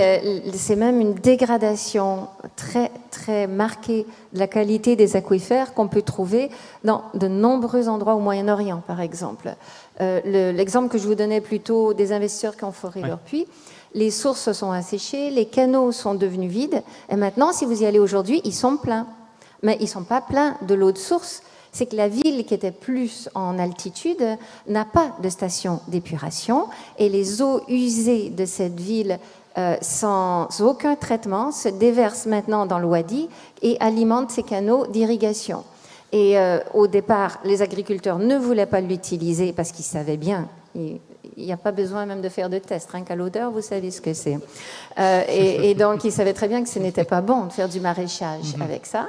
Eh bien, maintenant, ils le font. Ils cultivent des épinards en les irriguant. Oui, les feuillus, c'est la dernière chose que vous voulez cultiver avec de l'eau polluée parce que vous allez le retrouver dans votre alimentation. À la rigueur, vous utilisez des eaux usées non traitées pour irriguer des palmiers dattiers. Je ne le recommanderais pas, mais ça passe. Mais des maraîchages et des feuillus, c'est bien une catastrophe. Et c'est ce qu'on voit maintenant dans de nombreux pays.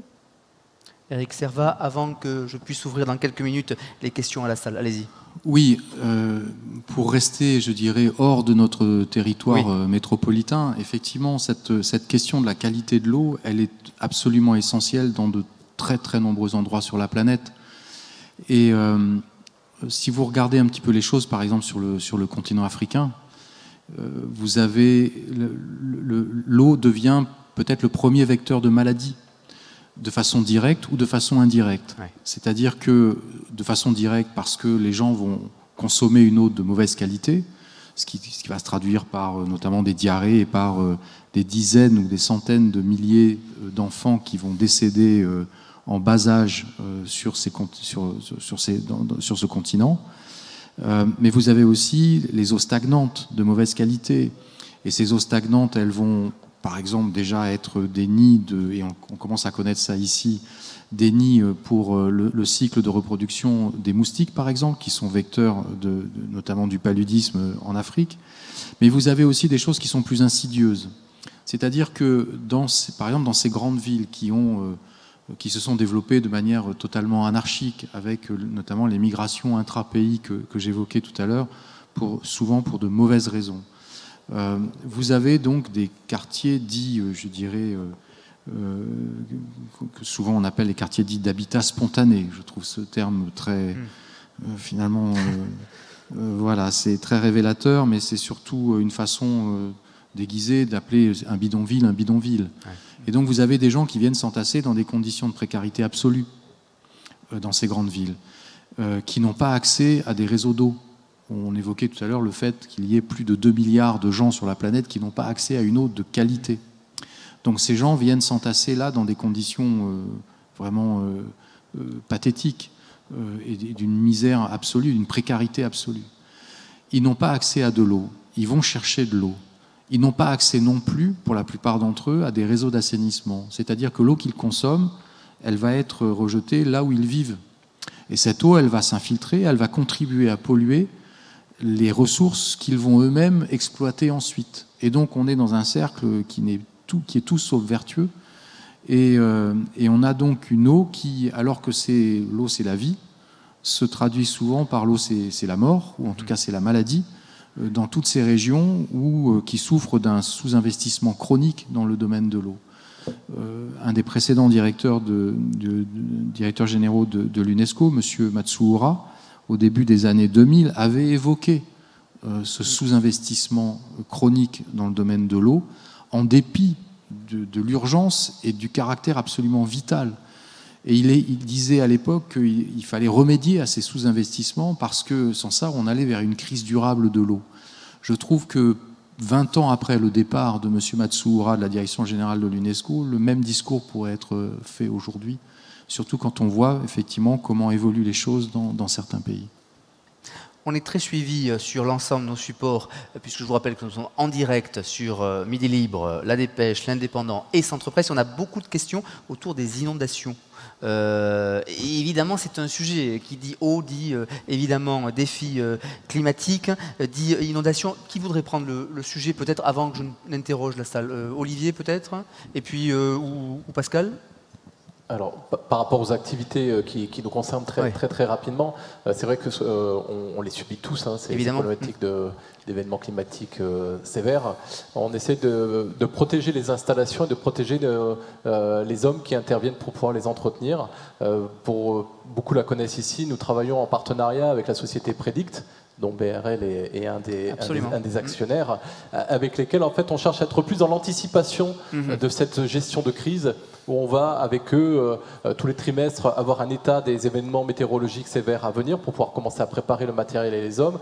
Au moment où l'épisode arrive, on a bâti avec eux, avec les collectivités qui nous font confiance, des plans d'action pour que, en fonction de l'évolution du phénomène climatique, on puisse mettre les installations en sécurité pour que derrière, on puisse gérer l'après-crise et redémarrer comme il se doit. C'est vrai qu'aujourd'hui, on cherche à être plus dans l'anticipation que dans le fait de subir la crise. Pascal Berthaud, peut-être Jean-François. Pascal? Oui, je crois qu'il faut bien avoir en tête qu'historiquement, l'activité humaine, les villes se sont souvent installés au bord des rivières, parce que le transport, parce que l'accès à l'eau, tout simplement, et que, évidemment, ces phénomènes d'inondation sont pas nouveaux et ont toujours des conséquences terribles. Alors on a beaucoup agi depuis une trentaine d'années, justement, à la fois en matière d'urbanisme, à la fois en matière de réseau, en matière de prévention sur le sujet. Le problème, c'est que le changement climatique fait qu'en fait, on va être de plus en plus confronté à des événements de plus en plus violents et de plus en plus fréquents. Quand je dis de plus en plus fréquents, c'est que des événements qui étaient centennales, qui arrivaient une fois tous les 100 ans, peut-être qu'ils vont devenir décennales, arriver une fois tous les 10 ans. Et là, c'est pas la même chanson, parce que autant quand quelque chose, statistiquement, a 1% de chance d'arriver chaque année, on peut traiter ça par la solidarité nationale, etc. Autant si ces événements-là arrivent tous les 5 ans, tous les 10 ans, ça devient beaucoup plus grave. Donc c'est vrai qu'on a un gros travail devant nous de réaménagement. Je dirais là aussi ce qu'on avait commencé il y a 30 ans sur comment on fait effectivement pour sécuriser un certain nombre de maisons, pour déménager un certain nombre de maisons. On a beaucoup travaillé là-dessus, sur comment on fait pour prévenir aussi. Il va falloir effectivement reprendre parce que clairement le phénomène va s'aggraver. Et ça, je crois qu'il faut que tout le monde en soit conscient. Laurent et puis Jean-François. Sur ce sujet précis, j'étais la semaine dernière, vendredi dernier, à Villegayenc. Donc Villegayenc, on est en Occitanie. Hein. Bien sûr. Et ceux d'ici se souviendront que ça a été une des communes les plus touchées par les graves inondations de 2018 qui ont endeuillé la vallée de l'Aude. Villegayenc, c'est impressionnant, parce que Villegayenc, ils doivent démolir leur centre ancien. Villegayenc, ils ont entrepris la démolition de 32 maisons, mais ce n'est pas des maisons de lotissement, parce que quand on dit lotissement, les années 70, mis dans des endroits où il ne faut pas, ça existe. Hein. Mais là, ce n'est pas de ce dont on parle, c'est le centre ancien. Ils démolissent des maisons qui ont 400 ans. Et ils démolissent des maisons qui ont 400 ans parce qu'il y a eu jusqu'à 3 mètres d'eau dans les maisons, qu'il y a eu des morts dedans. Donc ils sont en train de reconstruire, de refaire un projet d'aménagement urbain du centre-ville historique du village de Villegayenc en laissant de la place à l'eau. En laissant de la place à l'eau, donc on parle d'espace de bon fonctionnement de la rivière, en laissant passer l'eau, suffisamment de passage, suffisamment de capacité d'étalement pour essayer d'éviter que ce type de catastrophe se reproduise. Donc oui, il faut alerter, oui, il faut prévenir, mais ça laisse la place à un nouvel aménagement urbain qui laisse la place de l'eau, parce que ces phénomènes catastrophiques, on peut effectivement penser qu'ils vont aller en s'aggravant, pour une raison assez simple, intuitivement, hein, c'est une histoire de chaleur. Les épisodes méditerranéens, on sait que c'est très corrélé à la chaleur de la mer Méditerranée. Plus elle est chaude, plus ça déverse d'eau lors des épisodes méditerranéens ou cévenols. Donc, comme on est dans une logique d'augmentation de la température estivale, donc il y a des risques que les épisodes cévenols méditerranéens soient de plus en plus violents. Jean-François Blanchet. Oui, effectivement, mais ça a été évoqué. Il n'y a hélas pas que ceux qui habitent à côté des cours d'eau qui sont exposés au risque d'inondation. Quand on a des niveaux de précipitation de l'ordre de 300 mm en 3 heures, comme ce qui a été observé sur un secteur proche d'ici, entre Nîmes et Montpellier, le moindre petit impluvium, c'est-à-dire le moindre relief, concentre des niveaux d'eau qui peuvent être assez colossaux et créer par des phénomènes de vitesse, en plus au niveau des écoulements, des dégâts importants. Donc l'enjeu, c'est de pouvoir, pour le coup, s'adapter. Donc développer des facteurs de résilience, comme on dit dans le jargon. Développer des facteurs de résilience, c'est d'abord voir comment ne pas s'exposer au risque d'inondation. Donc déjà connaître les zones qui peuvent être inondées. Et l'État a beaucoup travaillé en ce sens-là avec des répertoires des zones inondables, avec aussi la connaissance de ces zones inondables portées dans les actes d'urbanisme, portées dans les transactions immobilières là, qui sont faites. Donc on voit que la culture du risque aussi, peu à peu, devient de plus en plus importante. Donc ça, c'est un facteur positif pour permettre aux populations, notamment des populations qui changent de zone, de territoire, des gens du Nord qui viennent dans le Sud et qui ne savent pas qu'on peut avoir 300 mm d'eau en 3 heures. Il faut le vivre, sincèrement, il faut être en dessous. Tant qu'on ne l'a pas vécu, c'est abstrait, 300 mm d'eau en 3 heures. Il faut vraiment le signaler. L'autre aspect, et ça a été dit, c'est que là aussi, on a, au-delà du mur d'eau, un mur de financement à trouver. En clair, quand on a des grandes catastrophes qui se produisent une fois tous les 30 ans, 40 ans, on peut arriver à le gérer financièrement. Il y a le système des assurances d'un côté et de la répartition, et puis il y a à côté le système de la solidarité nationale et la fiscalité. Lorsque ces événements ont tendance à se produire 2 à 3 fois plus souvent, on peut évidemment s'interroger sur la solvabilité du modèle. Donc ça impose là aussi de réduire la vulnérabilité au maximum, vulnérabilité individuelle au niveau de l'habitat, vulnérabilité aussi au niveau des grandes infrastructures. Nous, on se sent concernés en tant qu'opérateurs de services publics avec des grands aménagements et nous avons beaucoup travaillé depuis une trentaine d'années à réduire la vulnérabilité de nos installations qui fait que pour un événement donné, une fréquence de pluviométrie, le niveau de dégâts auquel nous sommes exposés est plus réduit. Donc là, c'est un véritable défi de société aussi. On parlait tout à l'heure d'enjeux de société. Nous y sommes totalement convoqués, bien indépendamment de nous. Le côté, juste pour terminer sur cet événement là, justement qui nous a marqué là, des 14 et 15 septembre, c'est aussi l'exposition humaine. Sur le 14 septembre, 300 mm d'eau sur un secteur à peu près une maille de 30 km à 30 km, aucune personne décédée. Le lendemain, phénomène de houle sur le littoral, 9 personnes mortes. 9 personnes, en effet. Tout est dans le comportement. C'est terrible parce que le phénomène avait été annoncé, la préfecture de l'Hérault avait envoyé des alertes, les maires ont dressé le pavillon rouge. Pour autant, il y a eu une exposition inutile, pour le coup, et dramatique, hélas, pour les personnes et les familles endeuillées, par rapport à ce risque-là. Donc on voit qu'on a encore des progrès à accomplir pour être résilient, pour s'adapter et pour continuer à vivre, et si possible, bien vivre malgré les risques, parce que c'est ça qui compte aussi. Olivier. Oui, je pense qu'au travers de tout ce qu'on vient de se dire sur les inondations, on retrouve et je rebondis sur ce que dit Jean-François, les mêmes notions de sensibilisation, d'adaptation et d'atténuation. Ouais. La sensibilisation, Jean-François vient d'en parler, il faut dire, redire, préparer les gens. Je vois les collectivités qui sont soumises à ces problématiques d'inondation. Ce n'est pas au moment où ça arrive qu'en fait il faut réagir, il faut se préparer. Il y a des simulations de crise qui peuvent être mises en place avec l'ensemble des parties prenantes pour pouvoir se préparer à ce genre d'événement, avec des plans d'action, avec des plans d'ultime secours pour qu'une fois que la crise est passée, que des installations peuvent être endommagées, on sache réagir et répondre aux besoins des populations. Et effectivement, les sommes à mobiliser pour pouvoir atténuer ces problématiques d'inondation vont être colossales, mais ça se prépare maintenant. Éric Servat, vous vouliez réagir? Oui, je veux juste dire un mot aussi sur finalement le rôle des scientifiques dans cette démarche-là.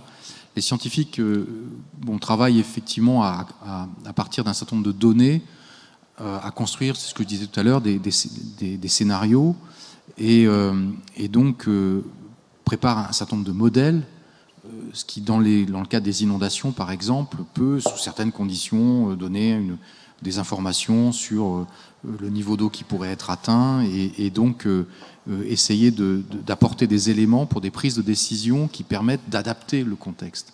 Mais adapter, c'est ce que vous évoquiez tout à l'heure, c'est-à-dire adapter le contexte dans un habitat déjà existant, ça n'est pas simple. Donc il y a de toute façon un énorme travail à faire. Et finalement, aujourd'hui, ce qu'on fait aussi, c'est qu'on diversifie un peu ces approches-là.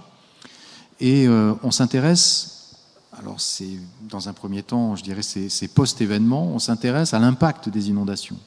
L'impact des inondations sur les biens, mais aussi sur les personnes.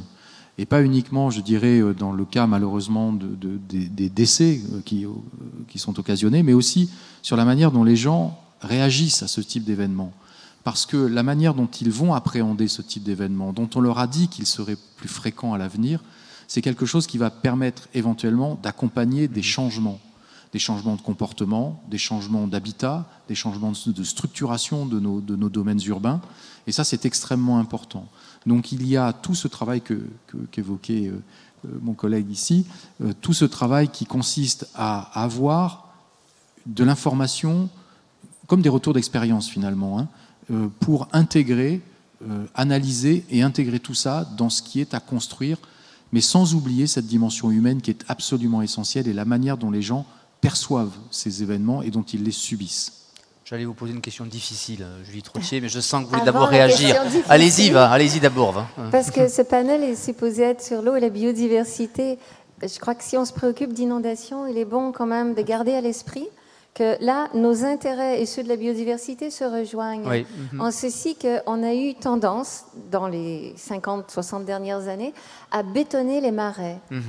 Et ce sont des véritables éponges qui permettent, lorsqu'on a énormément de pluviométrie, de retenir l'eau pour qu'elle se décharge plus lentement, afin d'éviter des... ce n'est pas le but du marais, évidemment, mais si on respecte l'existence du marais, au lieu d'en faire un parking, par exemple, eh bien, ça nous donne une éponge naturelle qui est source qui est habitat pour la biodiversité et qui nous protège, qui contribue à nous protéger des crues. Donc là, on a vraiment un intérêt commun pour nous dans notre vie quotidienne qui rejoint l'intérêt de la biodiversité. Pascal Berthaud, vous rejoignez ? Juste pour donner un chiffre en complément, en France, en l'espace d'un siècle, à peu près depuis le début du XXe siècle, on a supprimé les 2/3 de nos zones humides. Et on le retrouve derrière. D'où des questions de renaturation, de recréation de zones humides, etc. Les 2/3 en un siècle, c'est quand même assez impressionnant. Je vous propose que nous passions à quelques questions de la salle. J'en ai beaucoup posé venant des réseaux sociaux et de nos supports numériques. Qui a une question dans la salle? Il nous reste quelques minutes. Alors, monsieur, on va vous apporter un micro et on me dit là-bas, c'est cela, plus haut? Oui, là-bas. Alors, madame, je vous laisse poser la question. Monsieur, vous inquiétez pas, question ou remarque va arriver. Allez-y, madame. Bonsoir déjà. Bonsoir. Vous avez parlé de l'intervention de l'homme sur la qualité de l'eau. Et par exemple, aux Antilles, je ne sais pas si vous connaissez le chlordécone. Et oui, donc c'est un véritable problème. Ça a été déversé de 1972 à 1993. Et ça a été interdit en France métropolitaine bien avant 1993. Et 95% de la population est contaminée au chlordécone. On est... comment dire ça ? On a les plus grands pourcentages les plus grands taux de cancer de la prostate. Et notamment, l'eau est contaminée par le chlordécone. Donc, tout le monde, forcément. Et est-ce que l'eau du robinet est contaminée par le chlordécone aussi? Et si oui, quelles sont les solutions pour remédier à ce problème? Merci beaucoup. Qui veut répondre à la question? Olivier, allez-y. Ouais. Alors, merci, madame. Effectivement, c'est un thème qui me touche personnellement. Ouais. Moi, je suis moitié guadeloupéen par mon père. Et personnellement, j'ai des membres de ma famille qui sont décédés de ces problématiques de cancer aggravées par le chlordécone. Effectivement, c'est un problème sur lequel il n'y a pas une solution à part de se dire que les stations de production d'eau, comme ça a pu être le cas de ce qui a été mis sur certaines stations sur la basse terre, ont dû être équipées de procédés qu'on connaît très très bien, hein. C'est une ozonation du charbon actif pour pouvoir piéger le chlordécone avant qu'il soit mis en distribution. Donc voilà, ça effectivement, des solutions techniques existent. Elles auraient dû être mises en place il y a plusieurs années. Qui veut compléter? Julie, allez-y. Si vous voulez bien. Et c'est là où la manière dont le droit de l'homme à l'eau, qui a été introduit dans la Charte des droits de l'homme, a été très mal écrit. Parce qu'on aurait dû l'écrire en disant que chaque être humain a le droit à un environnement suffisamment sain pour avoir les expositions à l'eau et les utilisations de l'eau propre à sa culture, hein, sans que ça nuise à sa santé. Et ça réglerait beaucoup de problèmes aussi plus tard, parce qu'on aurait moins de traitements à faire pour potabiliser l'eau, évidemment.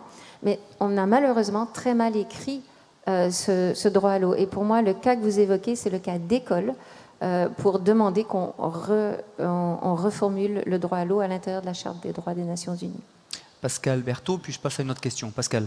Oui, pour avoir un peu trempé dedans, il y a une dizaine d'années. La vraie difficulté sur ce sujet-là, c'est que ça a déjà été une grande victoire internationale d'arriver à faire reconnaître effectivement le droit à l'eau dans la Charte des droits de l'homme des Nations Unies. Je peux vous dire que quand vous êtes à négocier des choses de ce type-là avec 190 pays, finalement, il y a des compromis qui se font et c'est cette rédaction qui est sortie qui ne va pas assez loin, hein. Je pense qu'on en est tous d'accord. En même temps, vraiment pour l'avoir vécu, je peux vous dire qu'au moment où ça s'est fait, ça a été une très très grande victoire des pays qui poussaient pour, notamment la France, parce que voilà, si vous voulez, vous aviez aussi un paquet de pays qui voulaient entendre parler de rien.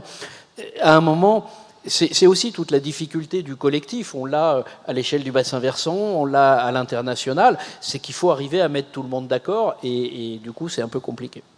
Je vais passer à une autre question. Oui. Monsieur, allez-y. Merci. Donc, je rebondis sur cette question avant de poser ma question. J'ai vu récemment que le cours de l'eau était entré à Wall Street pour être... Est-ce que vraiment ce bien commun essentiel qu'est l'eau est sécurisé ou est-ce qu'il y a des failles qui pourraient aboutir justement à spéculer sur le cours de l'eau? Première question. Et l'autre question, je suis arrivé un peu en retard. Est-ce que je n'ai pas entendu l'évocation de la pollution de l'eau par le plastique qui est colossal. On parle du 6e continent qui se ferait cumuler 6 fois la France. Donc comment vous parez à cette pollution dramatique de l'eau, des cours d'eau marins, mais pas que, cette pollution, puisqu'elle est microscopique, hein, donc qui rentre dans toute la chaîne alimentaire. Comment vous gérez et parez à cette pollution particulière par le plastique? Et qui prend les questions? Allez-y, Laurent. Sur la question du cours de l'eau, je pense que ça n'a pas de sens au niveau global, parce que l'eau n'est pas un bien global. Enfin, c'est un bien commun pour l'humanité, mais la disponibilité de l'eau s'apprécie au niveau local. C'est un bien local. C'est localement qu'on va savoir s'il va y avoir suffisamment d'eau pour tous les usages. C'est localement que les infrastructures vont se mettre en place pour amener de l'eau potable aux populations, que les infrastructures d'irrigation vont se mettre en place, etc. Donc, côté l'eau à niveau global n'a pas de sens par rapport à un sujet qui a un sujet de disponibilité locale. Ça ne veut pas dire qu'il n'y a pas de prix de l'eau, il y a bien un prix de l'eau, mais c'est un prix de l'eau qui est lié au service rendu d'amener l'eau d'une certaine qualité à un certain usage. Par exemple, le prix de l'eau potable, parce qu'il faut développer des infrastructures pour amener de l'eau potable au robinet. Et que ces infrastructures, il faut les financer. Donc comme il faut les financer, il y a un prix de l'eau qui est censé couvrir le coût de l'infrastructure. Mais ce n'est pas la même chose. C'est le coût du service lié au financement de l'infrastructure. Ce n'est pas une logique de coût global avec un prix global au niveau planétaire. Sur la question des plastiques, oui, en effet, c'est une source de pollution considérable des mers et des océans. Alors, on parle des macroplastiques, 6e continent, etc., 7e. On parle aussi moins, mais c'est probablement plus important, des microplastiques, qui sont pour partie issus de la dégradation de ces macroplastiques, qui petit à petit, sous l'action du soleil, de la mer, etc., se dégradent en microparticules, et qui pour partie sont apportés par des produits, je parlais des produits de la vie quotidienne, de la vie courante tout à l'heure, qui contiennent des petites particules de plastique. Donc tout ceci vont amener des microplastiques, et c'est une source de pollution et d'accumulation dans les organismes qui est majeure. Mais là, à la limite, quelque part, je ne dis pas que c'est le même sujet, mais ça ressemble à ce qu'on disait tout à l'heure sur les pesticides, ce qu'on disait sur le chlordécone. Il y a deux façons de traiter le sujet qui sont toutes les deux nécessaires. Il y a l'action préventive, donc essayer d'en amener le moins possible. Sur les plastiques, il y a quand même une action volontariste de la France, hein, l'interdiction des sacs plastiques à usage unique, l'interdiction de tous les produits plastiques à usage unique, les bouteilles, les pailles, les couverts en plastique, les machins, enfin, tout ce genre de choses. Ça fait quand même partie d'une logique de réduction à la source, mais qui doit évidemment être développée, et développée pas uniquement au niveau français. Donc ça, c'est l'approche préventive. Ensuite, il peut aussi y avoir une approche curative. Le chlordécone, on disait tout à l'heure, il aurait probablement mieux valu pas le mettre, mais maintenant qu'il y est, il faut le traiter pour que l'eau redevienne potable. C'est valable aussi pour ce type de micropolluants, pour les différents usages. Il vaut mieux essayer de ne pas le mettre, mais quand il y est, on peut essayer de le traiter. Julie, peut-être sur la question du marché et de l'eau. Oui, en fait, le cas que vous évoquez de financiarisation de l'eau, à ma connaissance, ça n'existe qu'en Australie. C'est un cas rare dans le monde. Il faut distinguer, comme monsieur dit, en France et dans la majorité des pays, l'eau est un bien public. Par contre, la gestion de l'eau potable, des eaux usées, peut être confiée à une compagnie privée. Mais l'eau elle-même reste un bien public. Et ce que vous payez à ce moment-là, c'est le service. Et par contre, vous avez eu privatisation dans deux pays, le Royaume-Uni et le Chili, ont privatisé la totalité de leurs infrastructures d'eau, contrairement à la France, où la gestion est confiée à une compagnie privée, mais l'infrastructure reste de la propriété publique. À ma connaissance, il n'y a que deux pays au monde qui ont privatisé leur infrastructure, et le seul cas où il y a financiarisation de l'eau, des droits d'eau, c'est en Australie. J'ose espérer que ça sera bientôt un exemple du passé et qu'ils vont faire marche arrière et que ça ne va pas se propager au reste du monde, pour les raisons qu'a expliqué mon voisin. Notre et dernière intervention sur les deux questions. Je crois qu'on n'a plus de questions dans la salle. Je voudrais donc vous remercier, mesdames et messieurs. On peut les applaudir pour cette belle table ronde.